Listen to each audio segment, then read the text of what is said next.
The Way of the Zen Master, A Journey Through Zen Wisdom. Ethan had always been restless, caught up in the hustle of modern life. He felt disconnected, as if something essential was missing from his life. One day, while cleaning out his late grandfather's attic, he stumbled upon an old book. Its cover was worn, the pages yellowed with age, but the words within held a power Ethan could not ignore. The book was filled with 50 Zen Proverbs, each a key to unlocking deeper understanding. The first proverb he read was, "The obstacle is the path." Ethan pondered this, realizing that the very challenges he had been avoiding were the ones he needed to face in order to grow. With this newfound perspective, he decided to embrace his struggles rather than run from them. As he continued through the book, another proverb caught his eye. "Silence is the best answer to someone who doesn't value your words." Ethan had always been quick to argue, but this teaching encouraged him to respond to criticism with silence, recognizing that not every battle was worth fighting. Ethan began to notice the power of stillness in his life. "When the mind is nowhere, it is everywhere," he read, understanding that a mind free from distractions could perceive the world in its entirety. He started meditating daily, finding that this quiet practice brought him greater clarity. One day, while struggling with a decision, Ethan recalled the saying, "Sitting quietly, doing nothing, spring comes, and the grass grows by itself." He realized that some situations resolve themselves naturally, without his intervention. He learned to let go and allow life to unfold. As Ethan's awareness grew, he found that the quieter you become, the more you can hear. In the silence, he began to understand the unspoken truths of the world around him. He became more in tune with his surroundings, noticing the subtleties that others overlooked. The book continued to challenge his perception of self. "To study the self is to forget the self," he read. And slowly, Ethan began to transcend his ego, seeing himself as part of a larger whole rather than as a separate individual. Ethan found meaning in the simplest tasks, embracing the proverb, "Chop wood, carry water." He realized that true fulfillment came from being fully present in whatever he was doing, no matter how mundane. When faced with a daunting task, he remembered, "A journey of 1,000 miles begins with a single step." This simple truth gave him the courage to start, knowing that each small step would bring him closer to his goal. Ethan also learned the importance of letting go. "Let go or be dragged," the book advised. And he saw how clinging to the past or to expectations caused unnecessary suffering. By releasing his grip, he found peace. After a moment of insight, Ethan discovered that enlightenment didn't change his daily life, it changed his perspective. Before enlightenment, chop wood, carry water. After enlightenment, chop wood, carry water, he read, realizing that the tasks remained the same, but his approach to them had transformed. One of the most profound teachings came with the words, "Do not seek the truth, only cease to cherish your opinions." Ethan understood that by letting go of his rigid beliefs, he could experience life more fully and authentically. As he continued his journey, Ethan was struck by the saying, "The moon does not fight. It attacks no one. It does not worry. It keeps to its course, but by its very nature, it gently influences." He aspired to live like the moon, influencing others through his calm and steady presence rather than force. Ethan began to realize that when you realize nothing is lacking, the whole world belongs to you. Contentment was not about acquiring more, but about appreciating what he already had. As he delved deeper into the book, Ethan was reminded that the bird of paradise alights only on the hand that does not grasp. He learned that true beauty and happiness come to those who do not seek to possess them, but instead appreciate them in their natural state. Each day, the teachings of the book became more integrated into his life. "No snowflake ever falls in the wrong place," he read, and he began to trust that everything in life happened for a reason, even if he didn't understand it at the time.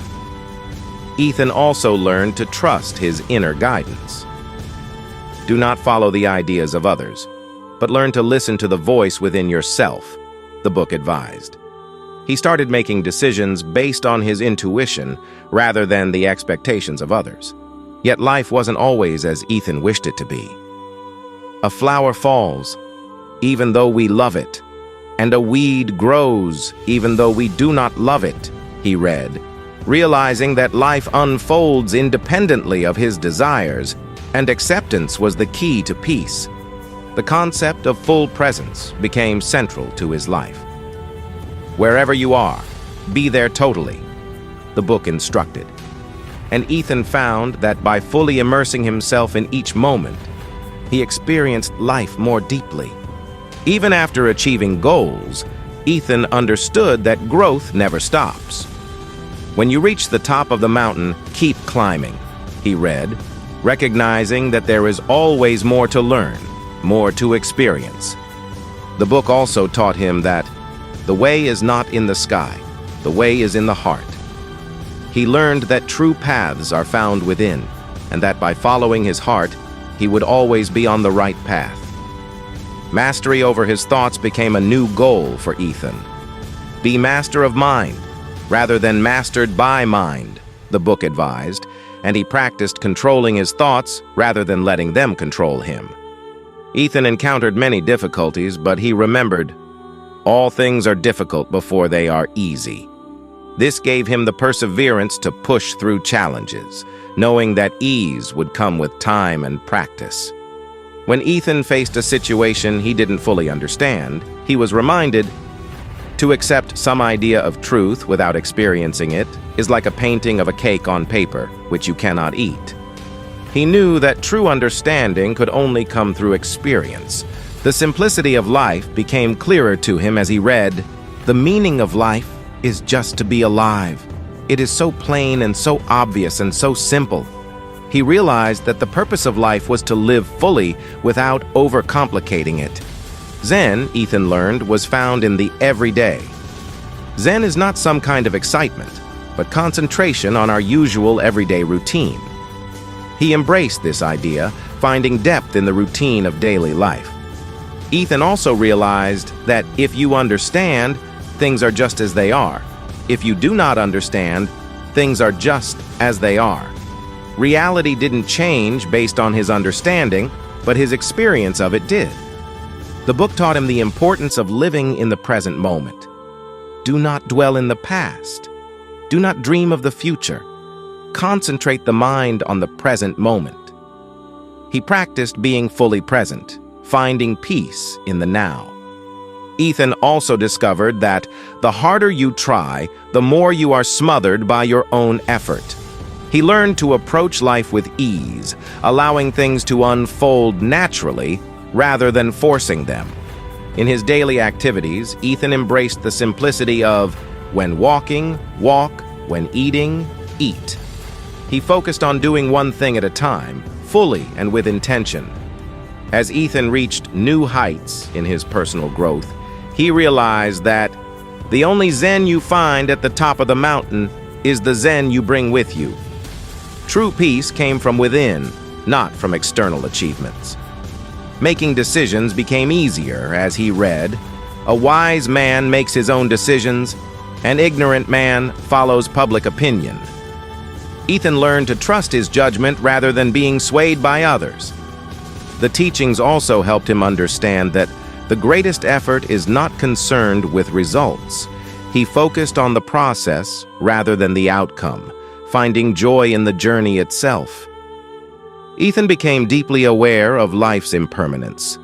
One must be deeply aware of the impermanence of the world. This awareness brought him a sense of urgency to live fully and a peace in knowing that change was a natural part of life. He learned that, when there is no desire, all things are at peace. By letting go of his desires, Ethan found a deep sense of tranquility. Each day became a new beginning for him. Each morning, we are born again. What we do today is what matters most. This perspective allowed him to approach each day with fresh energy and purpose. Ethan understood the power of his thoughts, realizing that the mind is everything. What you think, you become. He began cultivating positive thoughts, knowing they would shape his reality. The book also taught him to see himself in others. A fool sees himself as another, but a wise man sees others as himself. This empathy deepened his relationships and brought him closer to others. At the center of his being, Ethan found a deep stillness, understanding that, at the still point in the center of the circle, one can see the infinite in all things. This stillness allowed him to see the vastness of life. Ethan's mind became his greatest asset as he learned, it is the power of the mind to be unconquerable. His resilience grew as he mastered his thoughts and emotions. He also understood that the gap between what is and what should be is filled with suffering. By accepting life as it was, he reduced his suffering and found peace. Through this journey, Ethan realized that awareness is the greatest agent for change. His heightened awareness led to significant changes in his life, bringing him closer to his true self. Ethan learned to look within for answers, understanding that do not seek it without. Everything he needed was already within him. In moments of anger, he remembered, to be angry is to let others' mistakes punish yourself. He practiced letting go of anger, realizing it harmed him more than anyone else. He began to see every experience as a lesson, embracing the saying, every experience is a lesson, every loss is a gain. Even in loss, he found growth and wisdom. Ethan understood that doubt was a precursor to enlightenment. Where there is great doubt, there will be great awakening.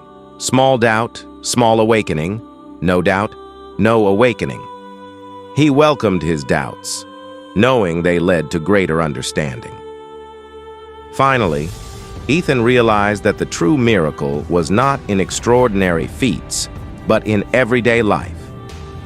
The true miracle is not walking on water or walking in air, but simply walking on this earth. He found wonder in the simple act of living. As he continued his journey, Ethan embraced the mindset of a beginner.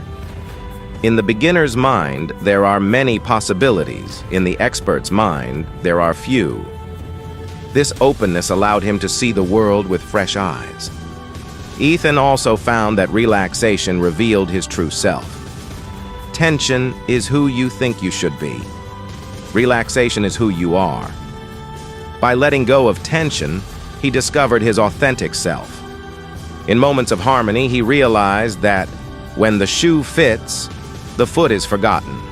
When life was in balance, things flowed naturally and without effort. And finally, Ethan understood that the finger pointing at the moon is not the moon.